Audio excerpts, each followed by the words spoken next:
Worcester. What's up, Worcester? That's right, Nuno. Welcome to Worcester, kid. What's up, Mike? How you doing, man? I'm doing good, man. Doing good. Listen, we're playing the new song "Rise" here at the Pike. It's kicking everybody's ass. We all love it. The new album's coming out in June, but I need to ask you a very important question before we continue. Where do I get the best Italian sub in Hudson? Ooh, my Lord. All right. Well, I think you got to remember, man. I haven't lived there since back in the 1900s. So but from what I believe that's left there, because some of my, it used to be Corrado's Pizza on Main Street. Yeah, was the pizza spot in the subs, but it's long gone. So I have to kind of go. I think it's TC Lando's is still there, I believe. I'm not even sure anymore because I go back and a lot of it's changed. Main Street Hudson is like this really hip, really advanced. Like, yes. The thing happened over there, and I love it, man. I love it. So I'm gonna subs, man. My sub places are gone. That's how old I am. You're right. Me too, man. Let's talk about Rise. And like I said, we're playing it here at the Pike. We love it here. The listeners love it. You guys sound really pissed off about something. I like it, though. And it sounds really aggressive. What brought this on for this particular song? Well, we obviously haven't released anything in like close to 15 years. And I think one of the things that me and Gary have always agreed upon, and we probably have 4 albums worth of music that we should have released. But I think we always said we never want to release anything unless we're just super excited about it. Like, I mean, not just for the sake of putting out albums. Oh, let's put another Extreme album out. Because a lot of our peers and people from our generation as well, I think sometimes I hear albums that, every year and a half, and it just feels like they're albums to tour. And I get it. I understand. Because you got to, that's just what you do. But I wanted to make sure whenever we put out means something musically, the chemistry of the band, the fire, all in, lyrically, melody, like it just got to be just something where the way we know it's to release something. It's like when you used to write something when we were younger, and you hit your best buddy up, and you're like, dude, you got to check this out. I want to play this for you. Like that pure excitement of just wanting to play for your best friend or your brother or your bandmates. And I think once you have that feeling of like you can't wait to show somebody 2 or 3 people in your life, then you're ready to show 3 million, And that's what this album did. And we've always had great stuff through the last 10 or 12 years, but it wasn't until we hit a crop of songs, and one of them was Rise, that we were like, okay, this is, we wanted it to feel, Gary made it, when I played him, the music of the stuff first, he was like, wow, this feels like Porno 2.0 in a sense, meaning it had the fire that we had there. And as you know, man, it's just like you kind of at the extreme, you expect the unexpected. We never know what we're going to do. So it was 3 or 4 songs on this album that really sparked the foundation of the album, and Rise was one of them. And it's not so much about being pissed off, which is funny, but it's just wanting to just come back. And that's the first song on the album. And so it was the first single. But as you know, with Extreme, not all the album is going to sound like this, but right.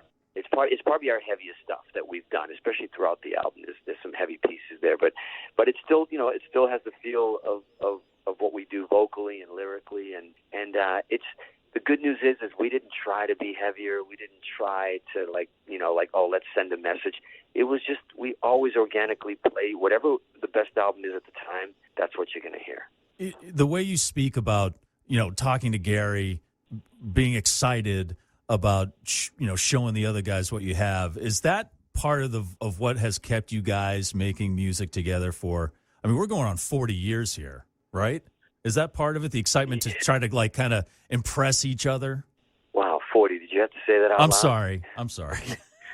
No, listen, it is though. It is. We know when we can't bull each other. We look in each other in the whites of our eyes, and we know when something is real and when something is inspiring, and it sparks each other that way. We call each other out. We know if something is not working, it goes in the garbage. That's it. If it's not working, it doesn't feel like you gotta. It's funny, but this might sound dramatic, but when you put albums out, when you get how about this? When you get the blessing and the opportunity as an artist to have an audience who put albums out that will live forever, essentially, and used to live forever in vinyl and CDs, but now literally live forever online. You got to make sure it means something. you just got to make sure it means something. You don't want to be in bed. You don't want to as long as I put my head on the pillow at night and I know, regardless if it sells or not, that's the important thing. You never equate it on sales. You never equate it on likes or followers. You got to put your head down on the pillow and go, we did what we wanted to do. We're proud of it. And then the rest is up to the audience. That's it. That's the success of it. Because there's nothing worse than you releasing something that you were not wanting to do or embarrassed about. It goes to number one, or it sells millions, and you're like, oh, great, I just did something I didn't want to do. Or the opposite, it fails and you didn't do what you wanted to. You just got to always live and die by what's inside you, your passion, and you got to believe it, really believe it. And we do, and we always do, no matter what album it was. Well, every note of Rise, you guys definitely, it sounds like you guys really mean it. I mean, you're playing your asses off. Your solo in that song is phenomenal. I've seen in a bunch of interviews, you mentioned Eddie Van Halen and kind of an inspiration for you, not you just picking up the instrument, but the way you're playing on this album. What was it about Eddie that drew you to that instrument? Well, I mean, look, there were people before Eddie, of course.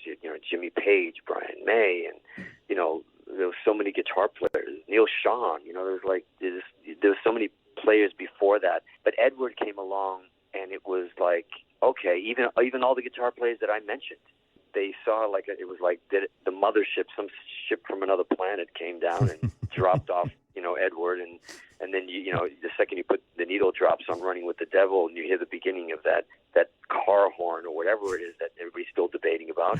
It was a wrap. It was just like, uh-oh, back to the drawing board. Like, what is happening here? And I'm not even just talking about.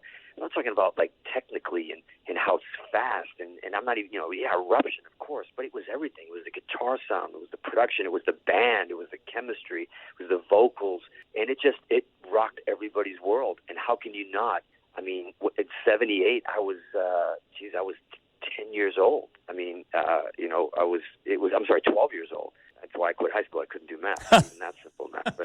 But and when you're that age and you hear something like that, and you're sneaking into your brother's room when they leave to play that vinyl over and over and over, and you're not even understanding, you can't even wrap your head around it as a guitar player. Like, what is he playing with spoons? What is that sound? What's going on? Nobody knew what tapping was. All that stuff. So obviously it was inspirational, but it was his rhythm playing and stuff that really nailed it for me. Rhythm playing, and you know what? And it was.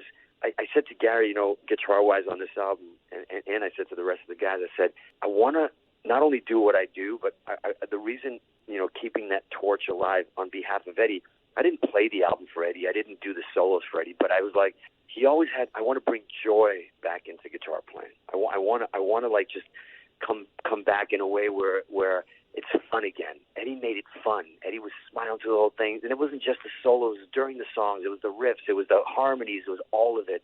And it just like rock and roll had this like fire, just like, let's go all in and just have fun with it. Even if it's heavy, even if it's soft, even if it's mid-tempo, it didn't matter. It was just cool and fun.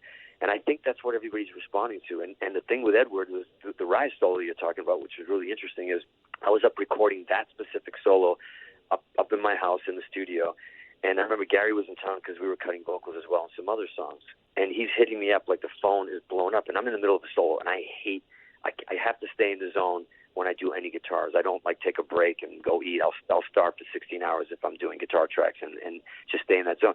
Finally, he's like, you got to come downstairs, man. I want to talk to you. And I wouldn't come down. I'm like, no, I'm recording. Leave me alone. And he's like, come down. I'm like, okay. After the third time, and Edward was out front. And he was at my house. And what's crazy, it was the Rise solo I was recording. Wow. And I didn't even realize that until maybe 2 weeks ago when I was telling somebody the story. And I'm like, oh, my God, because he was talking about, man, what are you doing? He goes, well, we're doing a new album. And he was telling us how he was just saying keep it between us. But, original VH, all original VH is coming back. We're going to do a kind of a farewell tour, finale tour with Michael. And everybody, we were so pumped. And he said Wolfie was even excited about it. He was the one that was kind of his idea. And everything else, and he was playing some tracks from Wolfie's new album before it came out. Oh, and I instead of having him come up and listen to what I was doing, which would have been amazing, I should have. I'm like, he goes, yeah, I can't wait to hear it. And I'm like, well, you don't hear it now. Like, wait till we finish it. You got to come back and promise me you come back. He goes, oh yeah, man, I'll come back. We'll listen to it. Unfortunately, we didn't see it. 4 or 5, 6 weeks later, he passed, and I never got to have that listening session with him. So for me, that moment kind of made me realize as I was doing the album, as I was finishing it, mixing it, that's like, wow, man, it's nobody's going to take. People are responding right now to the solo and the thing, saying, man, you're the heir to the throne, Eddie Stern. Like, nobody is taking that throne. Not me, not Vi, not Satriani. Nobody is. Nobody touches that throne.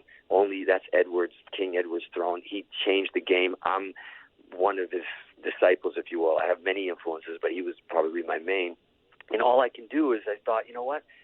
If nobody's taking the throne, then I at least I want to represent, and I want to like be able to keep passing generationally, like what his guitar playing was like and what it meant to me, which is just fun and just like have a ball with it, and not so serious, and just go for blood and have a smile on your face and passion while you're doing it. That's it. Well, you can hear the inspiration you're playing on Rise. Like we said, we're cranking it here at the Pike. People are loving it. Looking forward to the album in June 6th.